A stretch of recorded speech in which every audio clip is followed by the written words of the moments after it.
السلام علیکم. در نوار با خبر و رویدادهای هفته سپر شده ایستاده بخش خبری و تحلیلی هفته در استودیو با شما جهانگیر صابر.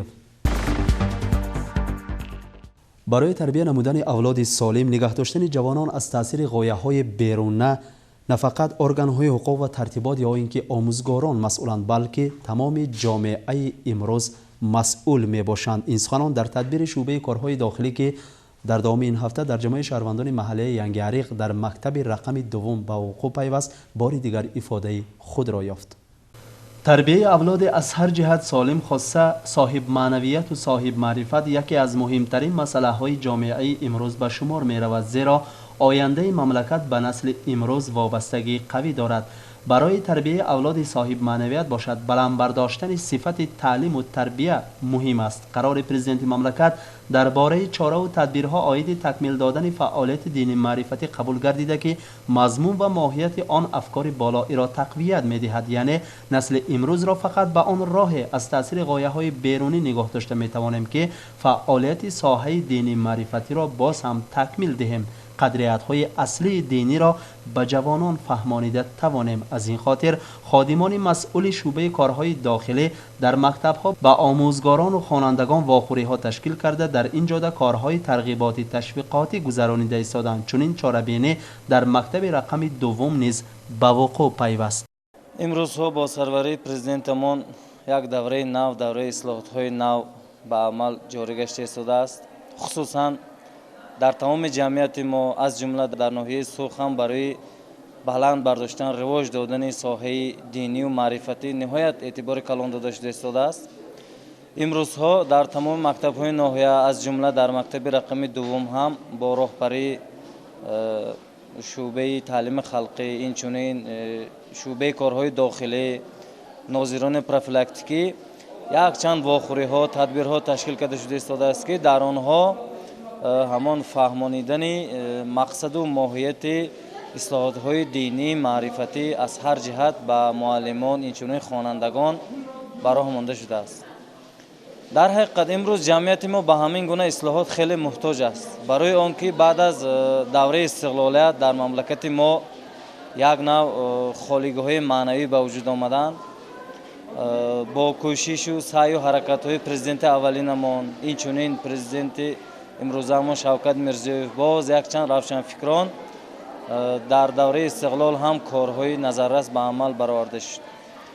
مقصد اساسی یگانه است، مقصد اساسی تربیت نمودن نسل نورس در روح غایه استقلال ملی، وطن دوستی، انسان دوستی، زبان دوستی و مانند همین گونه غایه ها است.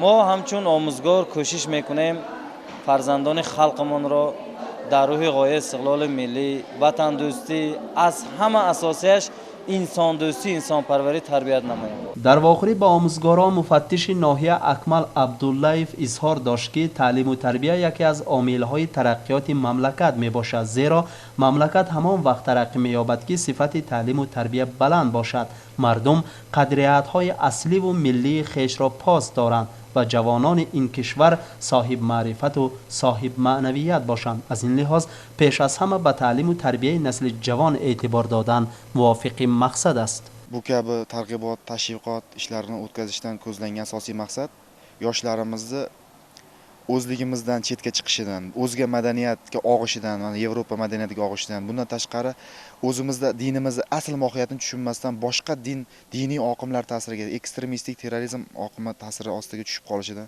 oldini olish. Mana bizda bugungi kunda yoshlarimizni, ayrim yoshlarimizni shu Dog'iston, Kavkaz, afg'on do'ppalarini kiyganini ko'ryapmiz. Har xil turli xil haligi Yevropa madaniyatiga, bizning madaniyatimizdan uzoq bo'lgan, madaniyatimizga to'g'ri kelmaydigan, mentalitetimizdan chetlanishga olib keladigan kiyimlarni kiyib yurganini ko'ryapmiz. Biz mana ularga shularning mohiyatini tushuntirish. Nima uchun bizni milliy do'ppimizni chechenlar, Dog'istonlar, Kavkaz dunyo kiymaydi, biz ulardagini kiyib yurishimiz kerak. Vatanparvarlik tuyg'usi qayerga ketyapti? Milliylik qayerga ketyapti? shu kabi g'oyalarda yoshlarimizni shakllantirish. Agar biz ushbu g'oyalarda o'zimizni milliyligimizni, o'zligimizni, mentalitetimizni, dinimizni mazmun mohiyatini tushuntirmasak bugun, ertaga kelajagimiz bo'lgan yoshlar bizni qo'l ostimizdan chiqib ketadi.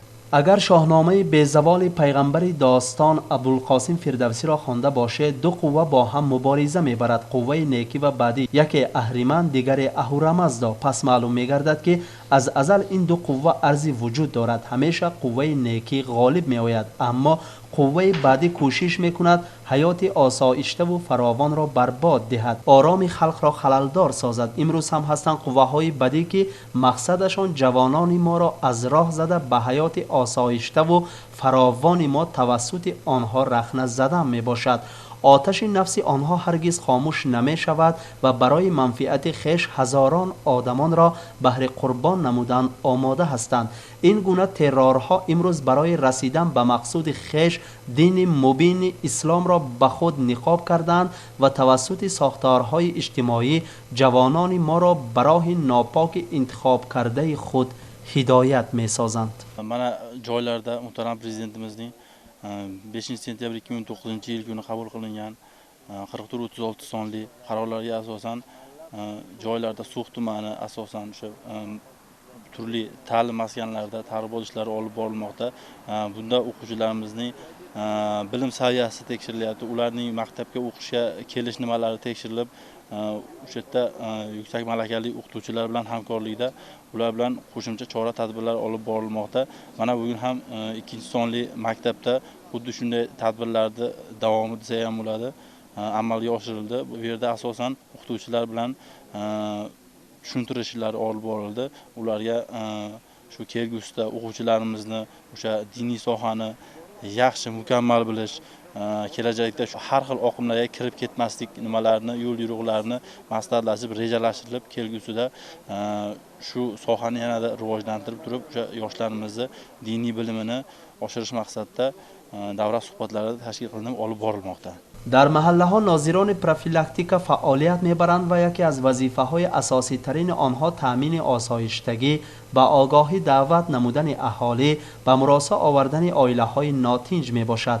از روی معلومات ناظر پروفیلاکتیک محله در این حدود بهر فهمانیدن مضمون و ماهیت قرار نوی رهبر دولت که عاید چاره و تدبیرها درباره باز هم تکمیل دادن فعالیت ساحه دینی معرفتی قبول گردیده است، کارهای ترغیباتی و تشویقاتی را منتظم گذرانیده ایستادند. Jaholatga ma'rifat konsepsiyasi bo'yicha biz ma'naviy targ'ibotni olib bordik. Mana bunda yoshlarni diniy oqimlarga kirib ketish oldini olish maqsadida biz yoshlar bilan uchrashuv qilib, ularga o'zimizni xalqimizga xos bo'lgan milliy urf-odatlarimizni biz yetkazdik. Bu ikkinchi maktabda, balki hududda joylashgan bu bolalar bog'chalarida, musiqa maktablarida, hatto uyma-uy kirib aholiga biz o'sha prezidentimizning qarorlarini targ'ib qilib, biz har bitta fuqaroga onga yetkazyapmiz. واقعا امروز ما و شما در حیات در کشور عمر به سر میبریم که صلح و امنیت حکمران است. در کشور زندگی داریم که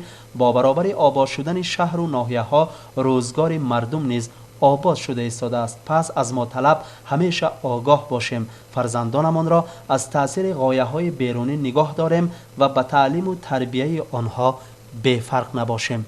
آگاه باشید عزیزان. بخش خبری و تحلیل هفته دوام دارد. از موضوع دور نمی رویم. واقعا برای نسل جوان را در روح غایه های نیک، غایه های بنیادکار تربیه نمودن، آنها را به راه درست هدایت نموده، همچون انسان کامل تربیه کردن سهم ساختار تعلیم برجسته است. از این خاطر برای بلند برداشتن صفت تعلیم و تربیت در مملکت ما اعتبار جدی ظاهر می گردد. موضوع را دوام می دهیم. رشد ساحه تعلیم عامل مهم است در پیشرفت مملکت. آن وقت مملکت رو به ترقی می نهد که در آنجا ساختار تعلیم رواج یافته باشد. خوشبختانه در ناحیه سوخ ساحه مذکور طرف رشد و نمو می‌یابد. مکتب و باغچه‌های زمانوی به نوبت در همه حدود ناحیه مورد استفاده قرار می‌گیرند. فقط از خادمان ساحه مذکور طلب آن است که صفت تعلیم و تربیت را بلند برداشتن لازم. تعلیم رواج می‌یابد، اما نه در همه مکتب‌های ناحیه صفت تعلیم و تربیت به طلب امروز جوابگو میباشد. سعدی و جامی، حافظ و نوایی‌ها در خانه‌های تنگ و تاریک تعلیم و تربیت گرفته، همچون متفکر برجسته زمان خود اعتراف کردیدند. پس چرا ما و شما در چنین شرایط که مثلش در زمان گذشته دیدن نمیشد نمیخوانیم و صاحب علم و معرفت نمیگردیم؟ در اکثریت مکتب ها نزدیک 80% شرایط فراهم آورده شده است. درست است که در بعضی مکتب ها صنفخانه ها نمیرسند. به ناحیه با سپارش ادمنستراسیون پرزیدنت ریسپوبلیک ازبکستان گروه کاری تشریف فرمودند و آنها به وضع تعلیم و تربیت در ناحیه سوق شناس شده ایستادند. آنها سراول از مکتب رقم 11 دیدن کردند. حاکم ناحیه نیز همراه مهمانان به مکتب مذکور رفت. عالی تعلیم muassasalari prezident administratsiyasini topshirig'iga binoan So'x tumanida umumta'lim maktablarida yoshlarimizga, farzandlarimizga yaratilgan shart-sharoitlar bilan tanishish nuqtai nazarida keldik.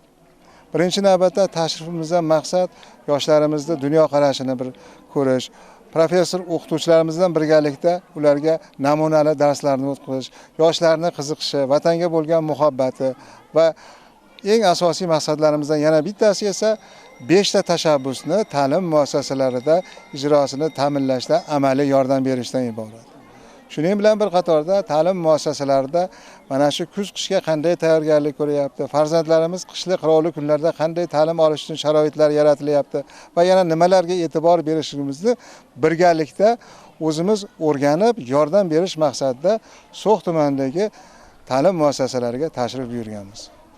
Hozirgi mana shu siz bilan suhbatlashib turgan 11-umumta'lim maktabida juda ham katta o'zgarishlar, hatto ba'zi tuman markazlarida, shaharlarda bunday umumta'lim maktablarini uchrata olmaysiz. Barcha yaratilgan shart-sharoitlar, kompyuter sinflari, sport zallari, bular hammasi yoshlarimizni chuqur bilimlari uchun barcha shart-sharoitlar yaratilganligini guvohi bo'ldik.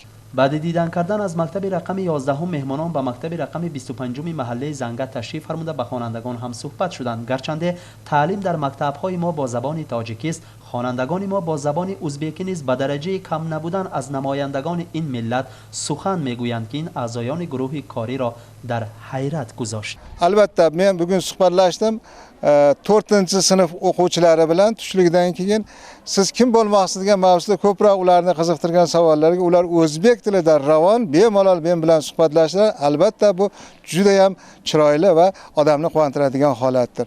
Men o'ylaymanki So'x tumanida olib borilayotgan mana shunday islohotlarni labbay deb amalga oshirish so'xliklarning albatta qo'lidan keladi. Ularning farzandlarini oliy ta'lim muassasalariga qamrovi ham yuqori darajada bo'ladi degan fikrni bildiraman. واقعا در ازبکستان نمایندگان بیش از 130 ملت استقامت میکنند و برای آنها ازبکستان وطن یگانه است. تاجیکان سوخ نیز زبان دولتی را به مانند زبان مادریشان دوست می‌دارند، احترام می‌کنند و با این زبان پر را گفتگو کردن می‌توانند. این است موفقیت ما تاجیکان سوخ. تشریف گروه کاری به مکتب‌های ناحیه دوام دارد و ما به این موضوع در برنامه‌های آینده باز برمیگردیم. طوری که آگاه هستید حزب لیبرال دموکراتی ازبکستان پیش از انتخابات کارهای ترغیباتی را در حدودها تشکیل کرده ایستادند و دیروز نمایندگان آن به ناحیه آمده در مدنیت ناحیه کنسرت تشکیل کردند. حالا در همین خصوص نقل میکنیم. طوری که در بالا ذکر نمودیم دستور کنسرتی با سعی و حرکت پارتی لیبرال دموکراتی تشکیل کرده شد و در آن وکیلان پارتی نیز از شهر فرغانه اشتراک نمودند. به خوبی میدانیم که حزب مذکور یکی از پارتی‌های پیشقدم‌ترین کشور بوده در حیات سیاسی و اجتماعی موقع به خودخواست را صاحب است. به هر یک ما معلوم است که ما را در پیش یک معرکه مهم سیاسی انتخابات دپوتات‌ها منتظر است و به همین خاطر پارتی‌ها برای در انتخابات غالب آمدن از امروز کارهای ترغیباتی را آغاز نمودند.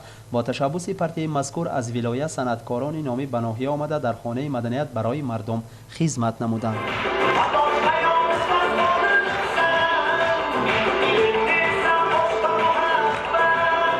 گواه آن شده استادید که کارهای ترغیبات تشویقاتی پیش از انتخاباتی از جانب پارتی لیبرال دموکراتی ریسپوبلیک ازبکستان گذرانده شده استاده است. مقصد اساسی این پارتی جوانان را به صاحب کاری جلب نموده رواج دادن تدبیرکاری در مملکت و فراوان گردانیدن حیات اجتماعی خلق. دستور کنسرتی تا دیر دوام کرد و سرود و ترانه‌های دلانگیز صنعتکاران نامی به اشتراکداران یک جهان خرسندی بخشید. در دامی دستور کنسرتی وکیلان پارتی مذکور به سخن برآمده عاید وظیفه و نقشه های منبعه خویش معلومات دادند. میتوان گفت که در ناحیه ما جانبداران یعنی اعضایان این حزب کم نیستند و نفوذ پارتی لیبرال دموکراتی طرف در مقیاس کشور می افزاید. آن نه فقط در ناحیه سوق بلکه در دیگر حدودهای کشور نیز کارهای ترغیباتی پیش از انتخابات را به طور اعلی برده ایستاده است. ما در فعالیت منبعه پارتی مذکور آمد و برار خواهانیم. قبول سیار قبولخانه خلقی پرزیدنت ریسپوبلیک ازبکستان و قبولخانه سروزیر در دام این هفته در حدود سکتور یکم شده گذشت که گزارش نوبتی ما از آن قبول. یکی از مسئله های مهم دولت، جمعیت و سیاست کنونی ریسپوبلیک ازبکستان این حفظ حقوقی و قانونی منفعت های همه شهروندان مملکت به حساب می رود و به عمل برآوردن این جریان یکی از سمت های اساسی دولت حقوق بنیاد و دموکراتی محسوب می یابد. برای حفظ منفعت های شهروندان و صاحبکاران در برابر آنکه رهبران کارخانه و تشکیلات مؤسسه ها مسئول گردانده شدند، باز قبولخانه پرزیدنت مملکت و قبولخانه سروزیر هم محض برای به تیزی حل کردن مشکل و معمای مردم فعالیت برده ایستاده است. علاوه بر این، به راه ماندن فعالیت گروه‌های کاری در ترکیب سکتورها نیز به این مقصد است که مشکل مردم عاید مسائل گوناگون زندگانی به تیزی عمیق کرده شده، آن معما و مشکل از جانب شخصان متصدی به تیزی حل کرده شود. چون همه ما آگاهی داریم حدود ناحیه به 4 سکتور تقسیم گردیده، در حدودها برای حفظ منفعت‌های قانونی شهروندان فعالیت سکتورها به راه مانده شده است و امروزها زیاده از 2 سال می شود که از جانب شخصان متصدی و مسئول در محله‌ها و کوچه و گذرها قبول‌های سیار تشکیل یافته ملاقات رهبران متصدی با اهالی برگزار شده می آید.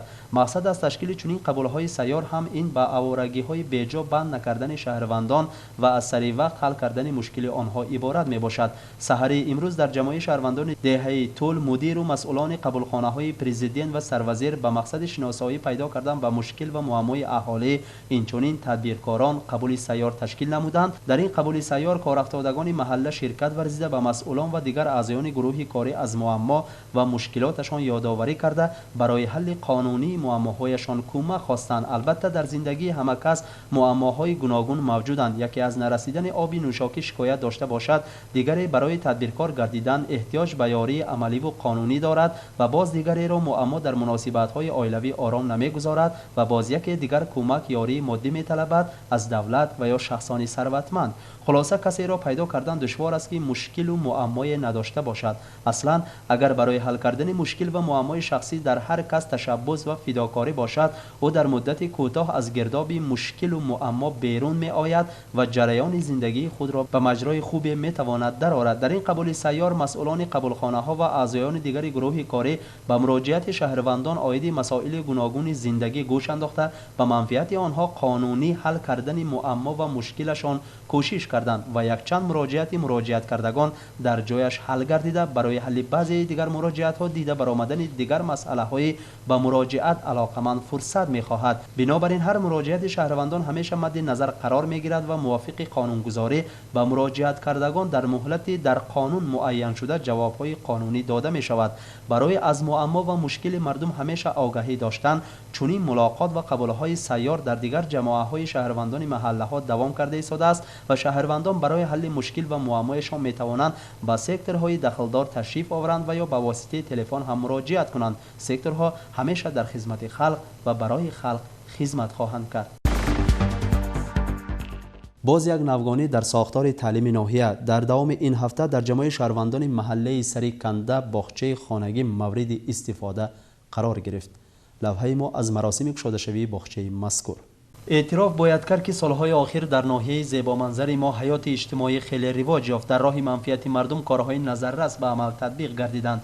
جهت اعتبارناکش در آن است که در ناحیه صفت تعلیم و تربیت طرف بلند می‌گردد، زیرا تعلیم و تربیت عامل مهمی پیشرفت مملکت به شمار می‌رود. واقعا رشد هر یک ساحه به این ساختار وابستگی قوی دارد. از این رو رهبری دولت از باغچه آغاز کرده برای بلند برداشتن صفت تعلیم و تربیت اعتباری مخصوص ظاهر نمود، چون که به تعبیر پرزیدنت مملکت گویم آینده از باغچه سر می شود. در ناحیه سوق در دام سال جاری جز مؤسسه های تا مکتبی دولتی، باغچه های خصوصی نیز از جانب صاحبکاران سوخی به فعالیت شروع نمودند که در نتیجه بین باغچه‌های دولتی و خصوصی رقابت پیدا شد و صفت تعلیم و تربیه نیز بالا رفت.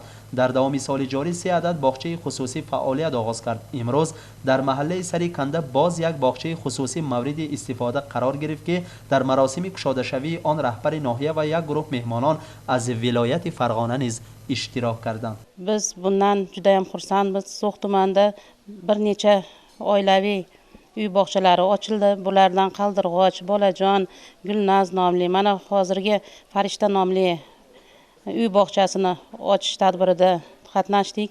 Avvalo prezidentimizga minnatdorchiligimizni bildirmoqchiman. Qolaversa kelgusi ishlarimizda shunaqa oilaviy nodavlat maktabgacha ta'lim uy bog'chalarini ochishda o'zimizni kuch g'ayratimizni ayamaymiz. در باغچه مذکور همه شرایط تعلیم و تربیه فراهم آورده شده است و به این درگاه زیاده از 25 نفر خردککان محل جلب کرده شدند.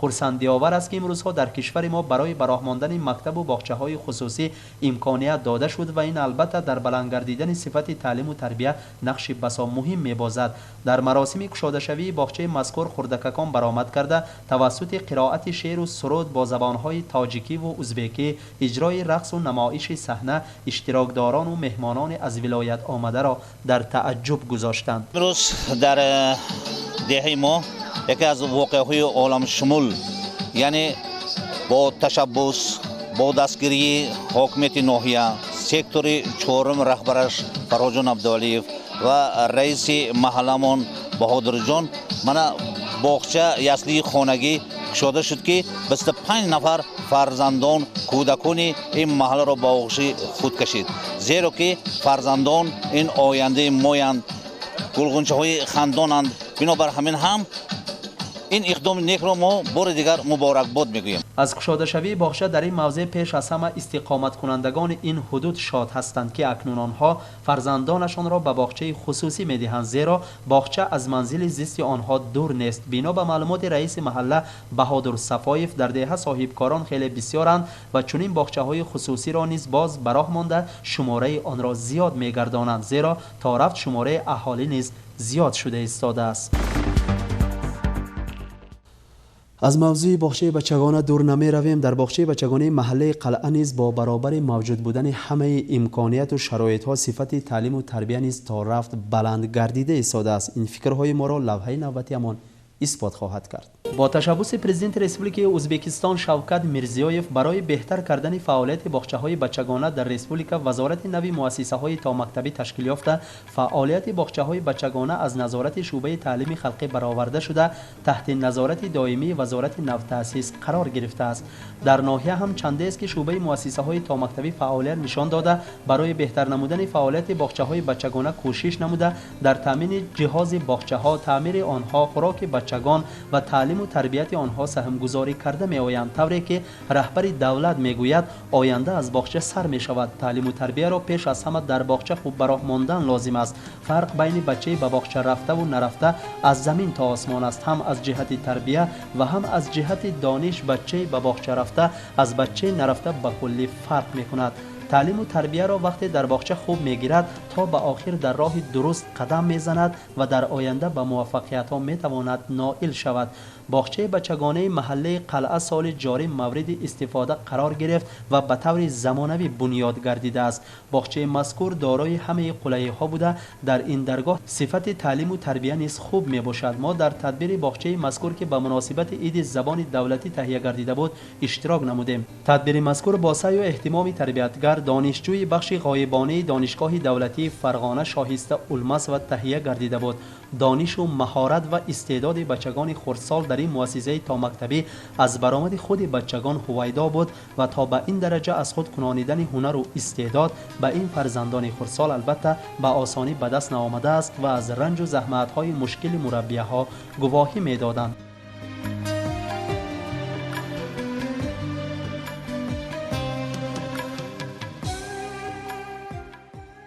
Ona باغچه quchog'ida bepul ta'lim olamiz, yurtboshimiz atog'ida komil inson bilamiz, intilamiz maqsad sari hali dovruq solamiz, istiqlolning farzandlari bizlar baxtli bo'lamiz.